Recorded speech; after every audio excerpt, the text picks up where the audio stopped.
With tensions very high in New York City, Mayor Bill de Blasio announced that New York Police Department's police force is going to undergo massive retraining in conflict resolution.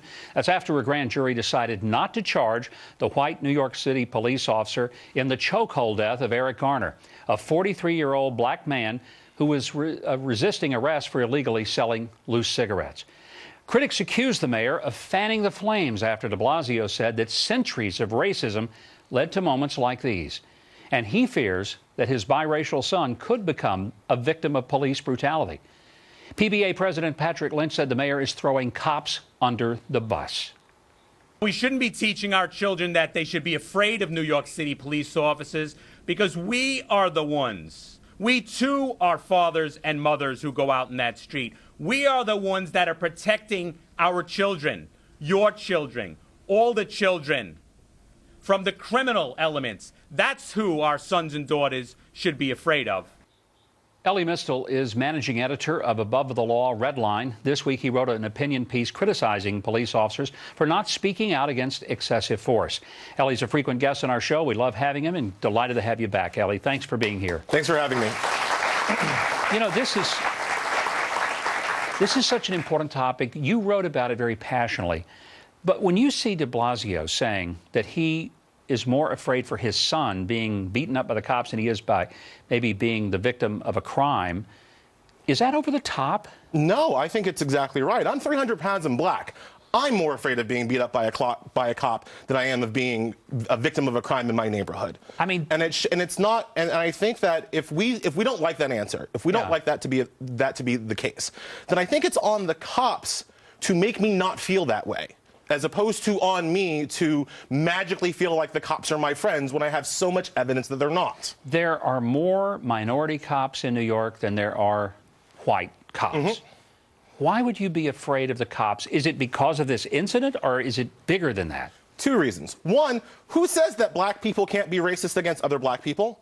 That happens too. I think Al Sharpton says they can't. That would be my first answer, and then there would be several more following that. I think that the reason why you have fear is because of this conflict resolution issue, right? The cops feel that if the cops are only allowed to use deadly force if they feel threatened. Unfortunately, there is very little that I can do to make a cop not feel threatened by me. Just by walking around, living my life, I am perceived as a threat to police officers. Wouldn't you have to resist arrest? I mean, because, look, I think it's horrible what happened to Garner. I mean, I don't know of anybody that can look at that tape and say, yeah, that was okay. That was exactly how it should be handled. But I don't think it was the intent of the cops to say, we're going to kill this guy. We're going to bring him down right now. We're going to take his life. Governor, I do not believe that the standard can be comply or I'll kill you. Okay? Now, yes, you should comply with the police. I try to comply with the police. If I get stopped, I'm like, what was I doing? I try to be very nice to the police. But if I had a mouth on me, if I had an uppity Harvard mouth on me one day, that shouldn't result in my death. It should result in my arrest. It should result in my fine.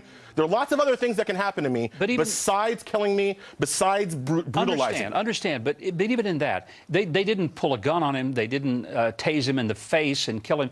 I mean, the chokehold was obviously not helpful to him because perhaps of asthma and other things going on.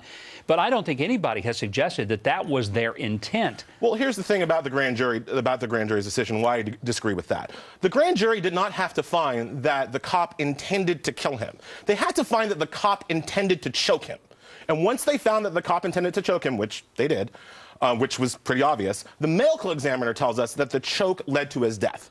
Now it's a question for a jury, a regular old public jury. Let the jury decide if that choke was justified, excessive, murderous. That's something that we can have a public trial about. But all the grand jury had to do was find that there was an intent to choke, and the choke led to his death. The medical examiner didn't say that he died of high cholesterol. All right, he didn't die from choking on a ham sandwich. He died from being choked by a cop. That's what the medical examiner says. And understand, now, is there a difference between when the cops take a person's life, but they do it accidentally, kind of like if somebody runs a stop sign and T-bones me and kills me in the car, versus somebody who did it intentionally? Well, again, I think that the right answer from what I've seen from the video, I think that's probably a manslaughter conviction, right? I don't see from the video necessarily intent to kill.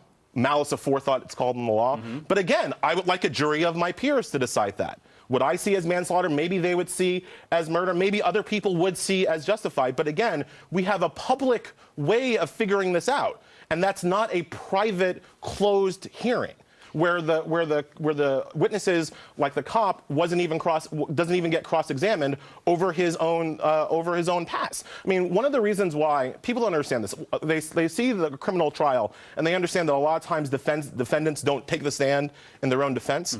One of the reasons why they don't take the stand in their own defense is because they will be cross-examined sometimes about their prior history, which they don't want out at trial. So when this cop is able to testify in front of the grand jury without having his prior history come up, that's a huge advantage that I would never get. Put it like this. If I ever get charged for a crime, the first thing I'm going to say is, Your Honor, I'd like to be tried as a cop.